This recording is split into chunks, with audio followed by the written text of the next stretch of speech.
today I'm going to take this perfect opportunity to explain how to emergency start an electric start snowmobile. Why? Because this piece of for some reason is not starting. So, yeah. Hey folks, so for those of you new to this channel, we live off the beaten path, way the heck up in the frozen north. So having a snow machine is necessary to get around when the sky decides to try and kill you with its frozen hell fluff.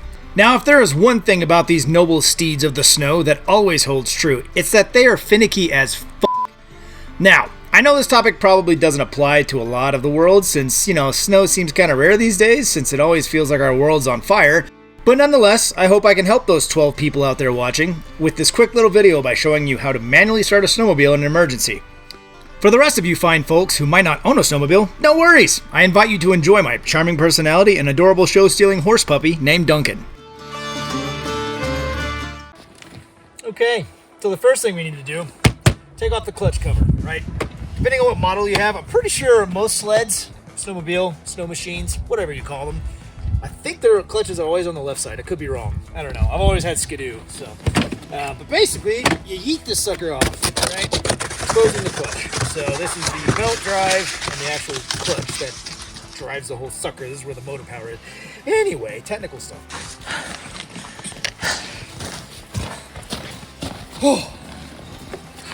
So, the next thing you do, clutch cover, right?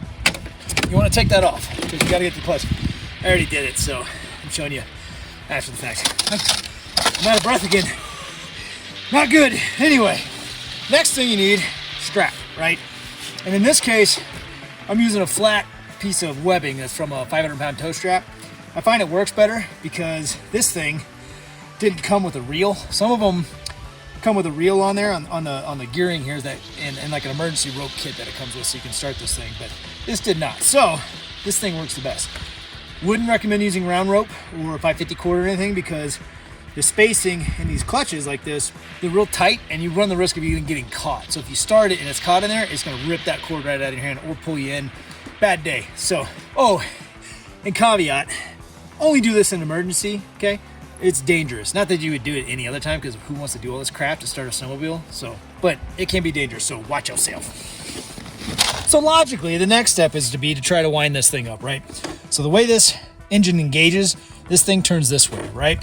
You need to basically wrap it in reverse order. So what I'm gonna do, when you're doing this, make sure it's off. I mean, you probably do that, common sense, but you just wanna make sure. And then basically, you just start winding it up. Now, the engine's gonna have compression, so it's kind of difficult, but just go slow. Actually, I better make sure that's off, okay. You just wind it up and keep it really, really tight, wrapped on top of each other.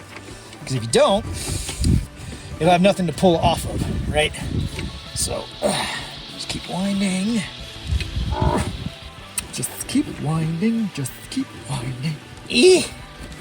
Oh my goodness. This thing's got good compression. Anywho, almost there. Okay, there we go. One more. Perfect. And I generally will leave, a hand width to be able to pull out. So you basically just want to leave that there so you can get the, oops, better do that so it doesn't come undone here. Okay, and that way, let that sit so you can turn everything on. So naturally, the next thing, turn it on. And on my sled, the fuel rod has to engage first, or the fuel rail, excuse me. So it pumps fuel into the pressure, the actual injectors, and that's where anyway, I'll shut up. Okay, now the moment of truth. So we have it on. You want to get a good grip on this sucker. You basically want to yeet this cord like your life depended on it, hard as you possibly can, so you can get it up and out of the way when the engine actually turns on. I'll show you.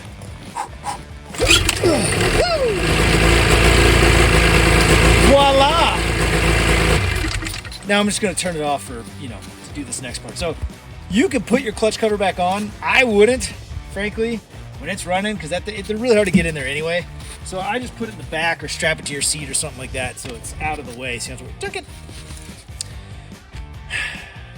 I normally just strap it to the back or put it in the little bin that I got here or whatever. Oh, I know. You want to be in the shot, don't you? Well, you're kind of in the way. Yes. Puppies. So at this point, it's running, right? And kind of a duh thing is to put your cover back on, right? So, and you can run these without the clutch cover. Just put the plastic cover back on. A lot of people say, no, don't do that. You can do it in an emergency situation. I mean, hell, frankly, this clutch gets hot, and I kind of noticed running without the clutch cover, it does a lot better, so might just leave it off, but don't tell Ski-Doo that. So, anywho, put this piece of shit plastic back together, and you're ready to get the hell out of Dodge. Well, folks, that's all we got. Pretty simple, right? I hope the 12 people that actually watch this video, maybe it'll help them out. Because let's face it, it's not exactly pertinent to the most of the world, but anywho, stop eating my gloves. Stop eating my gloves. So hit that like and subscribe button so you can tune into more off-grid adventures and how-tos and things and absurdity.